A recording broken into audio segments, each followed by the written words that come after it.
Hello, everyone, and welcome to our final session today. I am truly hopeful that your day has been full of great insights and inspiration from all of the amazing presenters that have joined us.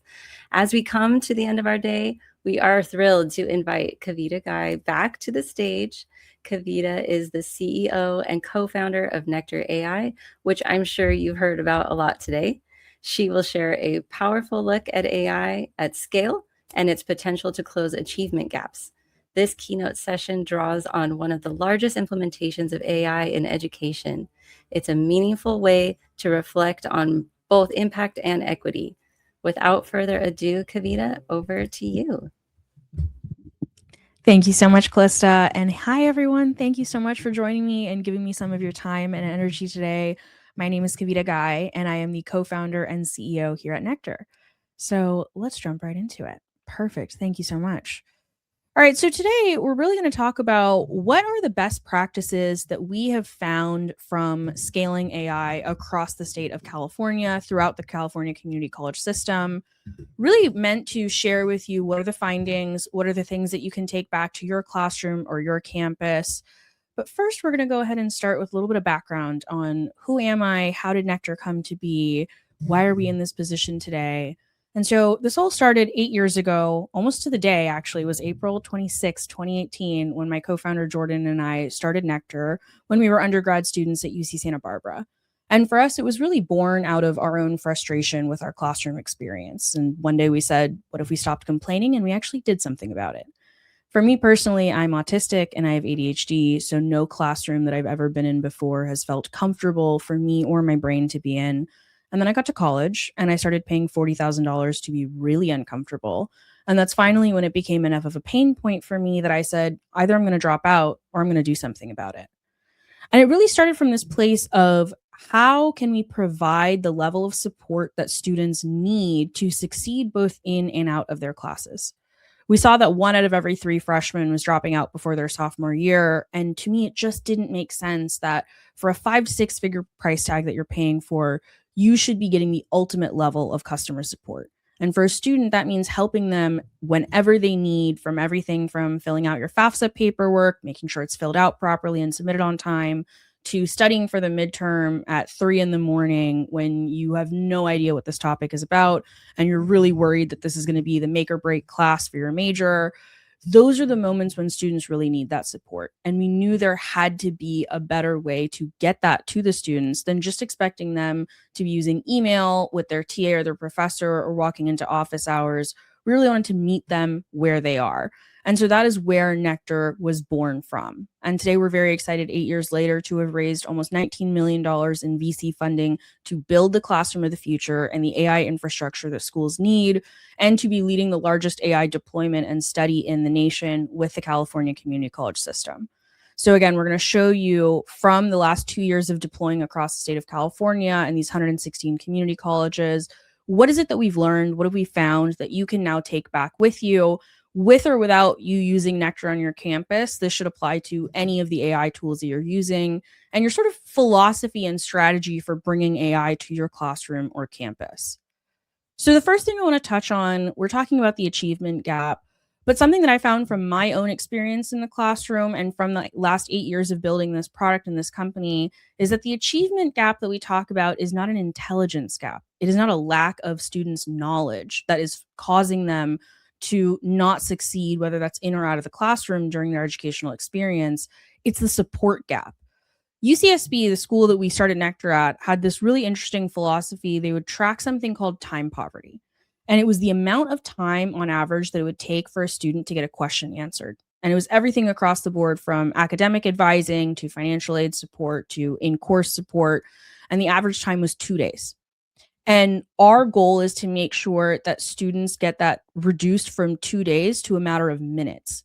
And AI is really the only solution that we've ever been able to find in human history to do that.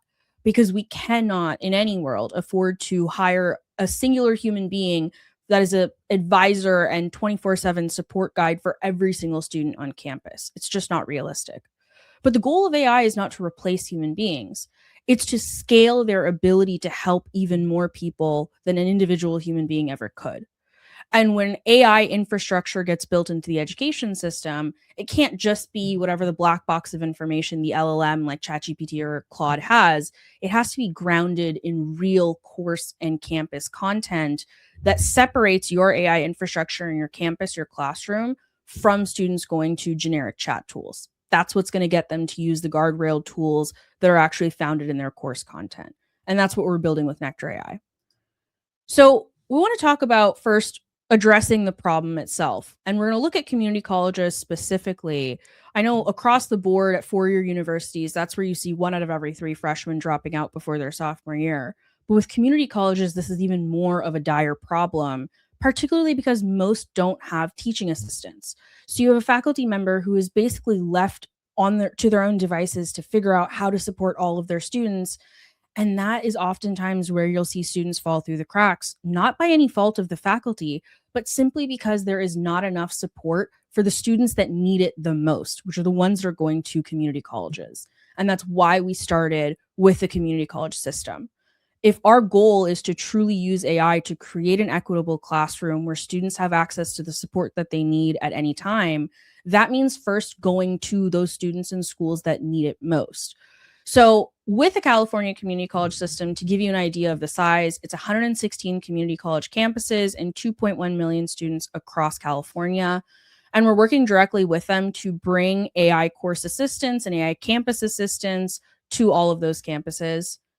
And so, what we want to highlight here and why California decided to work with Nectar 2 years ago to begin this process of deploying AI statewide is because they knew that the institutions that are building AI into their course and campus curriculum right now are going to be the category defining leaders over the next 10 years. Our prediction is that within the next 2 years, every single school within K 12 and higher ed is going to need to have some kind of AI infrastructure. Even if it begins with the administration or the staff using it, it's got to be in place. I think right now we're at a place where sort of policy has been made and infrastructure is going to be the next step of deciding who gets access to AI, what are the guardrails we're putting around it, how do we choose the vendors that we work with, and what are the outcomes that we're looking for. And that's exactly what we measured with California and what we're going to show to you today so you can take this playbook back to your own campus. So the first thing I want to start with is giving credit where it's due to LAPU. They were the very first school to license Nectar campus-wide 2 years ago, even before the California Community College system, and the first school in the nation to be doing this kind of peer-reviewed research across the entire campus to see, is the AI tool that we used actually working to improve the student outcomes that we really care about, not just the vanity metrics. So I encourage you all to go check out either the LAPU research study on their website or on ours. We love being able to show that what we're building is actually grounded in peer-reviewed research. It's a very important component of any AI tool that you use. They should be able to prove what they're claiming.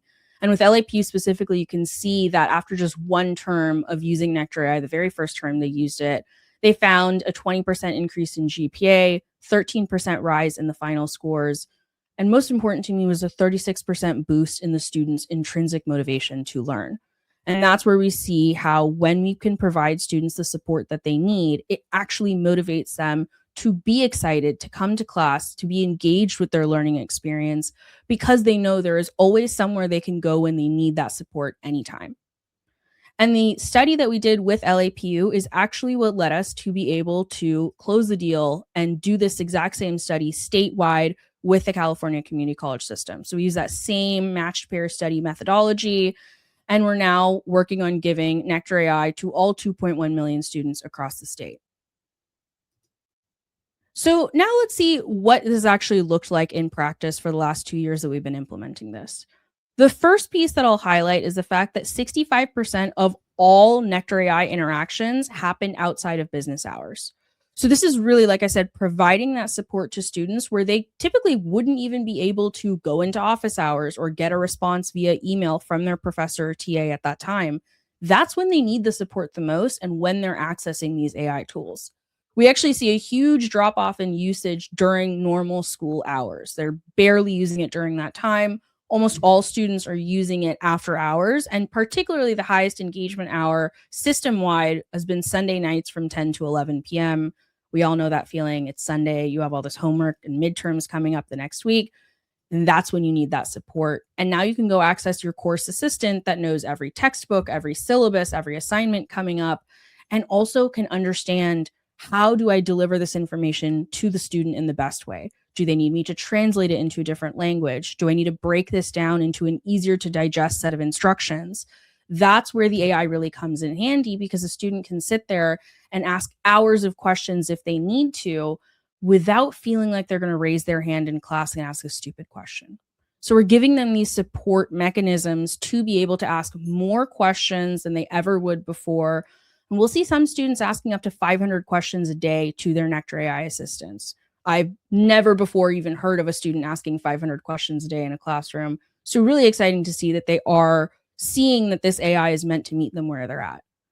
And you can see here, 276,000 messages were sent across 38,000 conversations. And that is just in the pilot that we've done in the last 2 years. But most importantly, the reason why that happened is because the faculty didn't just adopt AI because it was there or someone told them to. They actually built it into their course. And this is a really key part of any AI tool that you use. Tools like Nectar should be built to be completely customizable to each classroom, because especially within higher ed, every faculty member has their own way of teaching their class, their preferred pedagogy, the content that they've been creating for sometimes the last decade or even two. That content that is proprietary to them is what is going to make their course assistant either work really well or not. So it needs to be grounded in the course content, because that's the only thing differentiating it from your students going to these generic chat tools. And on top of that, students told us that they were far more likely to use AI tools in the classroom if the teacher actually told them that they were allowed to use it and was the one asking them to use it. So students do want to be given direction and guidance on how should I be using these AI tools, which is why it needs to come from the faculty member themselves, and the faculty needs to be bought in instead of just being told, here's an AI tool you're going to use in your class. So now breaking this down into the actual playbook of, here's what you can take a screenshot of and take forward, whether you're choosing Nectar AI or any other AI tool. These are the main components that you want to look for that we have found to be the best practice across the board from all 130 plus institutions that we're currently in. So the first one is making sure that the AI tools that you're using are trustworthy and that they are backed up by third parties who are looking into their data privacy practices. So the first thing is obviously making sure that the tools you're using are FERPA compliant. That's going to tell you that they've thought about the student data safety aspect. And oftentimes what you're particularly looking for is, will my student messages be used to train these AI models? That is the big absolute no line that you cannot cross. You have to make sure that that student data privacy is safe. Again, going back to FERPA. But the second piece of that is making sure that the tools that you're using are SOC 2 Type 2 certified. SOC 2 Type 2 is a type of security certification that bigger software companies go through for a third party to be able to come in and prove, yes, your data is being handled safely. We have looked over every aspect of this company and this product. We can certify that it is safe to use. And SOC 2 Type 2 certification is something that you need to renew often. And it takes about 6 to 12 months for a company to even go through their first audit. So that's why you're really looking for tools that somewhere on their website or in their FAQ, they're saying, yes, we are SOC 2 Type 2 certified. The last piece of that building the trust aspect is making sure that there are faculty level controls over the AI that is going to be presented in the classroom. So again, faculty know best how to set guardrails to say, hey, for this AI assistant for my class, you can help my students create an outline for their essay, but you can't actually write the essay for them. Every single teacher is going to know, the same way that they would train a teaching assistant in their class, is how they're going to be able to tell their AI what it can and cannot do, which is why you want to use tools that have faculty level controls over them. And that leads into the second piece, which is making sure that with whatever tool you're bringing to your campus, you're deploying it with faculty and not at them. So this is a huge piece of actually getting buy-in from your students and having them really use it properly, is making sure that the faculty member who is delivering it to them really believes in the product, understands why it is necessary to start delivering AI literacy to their students, and can explain to the student, I built you this AI course assistant so that you can get the help that you need after hours. It is trained on all of your assignments, the syllabus, the textbook for this class. It's going to be a far better method of getting the help that you need than trying to figure it out on your own or going to ChatGPT or Claude and trying to get the answer. So when teachers build the assistants, like we said, 65% of students say I am more likely to use AI or I'm more comfortable using it when my teacher is the one who gives it to me and explains to me how to use it. So it's a very key part of actually getting that usage up.